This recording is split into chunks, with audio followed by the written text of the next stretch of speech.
यूहन्ना रचित सुसमाचार अध्याय 19। इस पर पिलातुस ने यीशु को कोड़े लगवाए।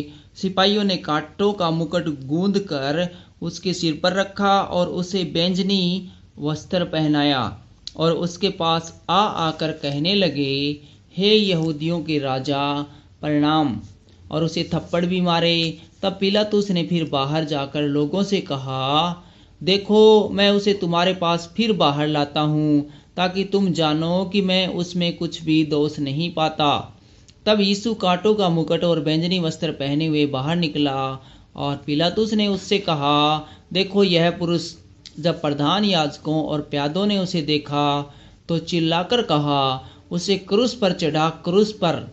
पिलातुस ने उनसे कहा, तुम ही उसे लेकर क्रूस पर चढ़ाओ, क्योंकि मैं उसमें कोई दोष नहीं पाता। यहूदियों ने उसको उत्तर दिया, हमारी भी व्यवस्था है और उस व्यवस्था के अनुसार वह मारे जाने के योग्य है, क्योंकि उसने अपने आप को परमेश्वर का पुत्र बनाया। जब पिलातुस ने यह बात सुनी तो और भी डर गया और फिर किले के भीतर गया और यीशु से कहा, तू कहाँ का है?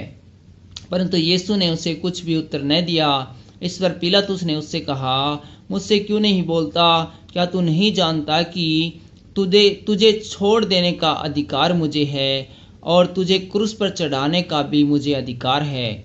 यीशु ने उत्तर दिया, यदि तुझे ऊपर से न दिया जाता तो तेरा मुझ पर कुछ अधिकार न होता। इसलिए जिसने मुझे तेरे हाथ पकड़ाया है उसका पाप अधिक है। इस पर पिलातुस ने उसे छोड़ देना चाहा, परंतु यहूदियों ने चिल्ला चिल्ला कर कहा, यदि तू इसको छोड़ देगा तो तेरी शक्ति कैसर की ओर नहीं, तो तेरी भक्ति कैसर की ओर नहीं। जो कोई अपने आप को राजा बनाता है वह कैसर का सामना करता है। ये बातें सुनकर पिलातुस यीशु को बाहर लाया और उस जगह एक चबूतरा था जो इब्रानी में गब्बता कहलाता है, और वहाँ न्याय आसन पर बैठा। यह फसह की तैयारी का दिन था और 6 घंटे के लगभग था। तब उसने यहूदियों से कहा, देखो तुम्हारा राजा। परंतु वे चिल्लाए, ले जा, ले जा, उसे क्रूस पर चढ़ा। पिलातुस ने उनसे कहा, क्या मैं तुम्हारे राजा को क्रूस पर चढ़ाऊं? प्रधान याजकों ने उत्तर दिया, कैसर को छोड़ हमारा और कोई राजा नहीं। तब उसने उसे उनके हाथ सौंप दिया ताकि वह क्रूस पर चढ़ाया जाए। क्रूस पर चढ़ाया जाना। तब वे यीशु को ले गए और वह अपना क्रूस उठाए हुए उस स्थान तक बाहर गया जो खोपड़ी का स्थान कहलाता है और इब्रानी में गुलगुता।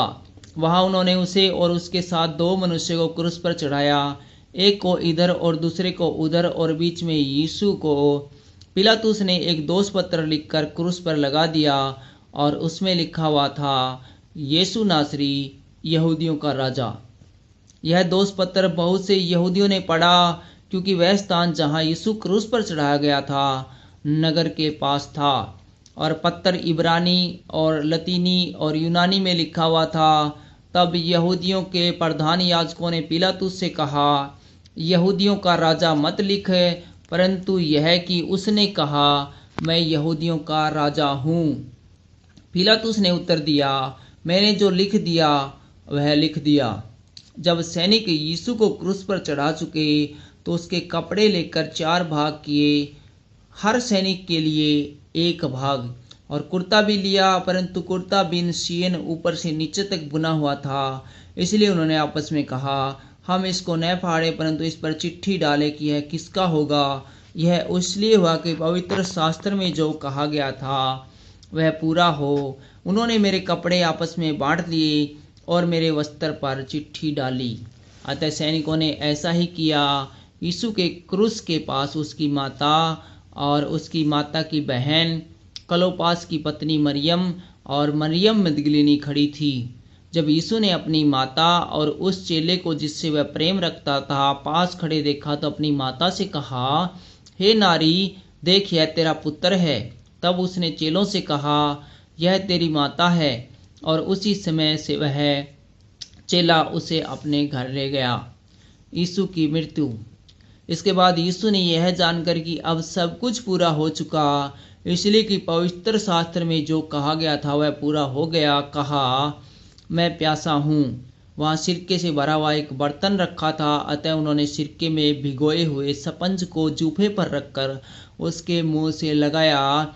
जब यीशु ने वह सिरका लिया तो कहा, पूरा हुआ, और सिर झुकाकर प्राण त्याग दिया।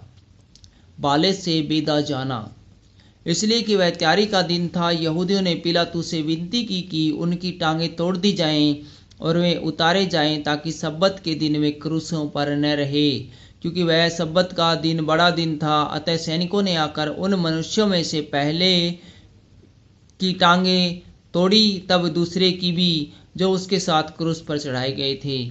परंतु जब यीशु के पास आकर देखा कि वह मर चुका है, तो उसकी टांगें न तोड़ी, परंतु सैनिकों में से एक ने बर्छे से उसका पंजर बेगा और उसमें से तुरंत लहू और पानी निकला। जिसने यह देखा उसने गवाही दी, और उसकी गवाही सच्ची है, और वह जानता है कि वह सच कहता है, कि तुम भी विश्वास करो। ये बातें इसलिए हुई कि पवित्र शास्त्र में जो कहा गया था वह पूरा हो, उसकी कोई हड्डी तोड़ी न जाएगी। फिर एक और स्थान पर यह लिखा है, जिसे उन्होंने बेदा, उस पर वे दृष्टि करेंगे।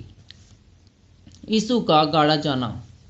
इन बातों के बाद अरिमतिया के यूसुफ ने, जो यीशु का चेला था परंतु यहूदियों के डर से इस बात को छिपाए रखता था, पिलातुस से विनती की कि क्या वह यीशु का शव ले जा सकता है।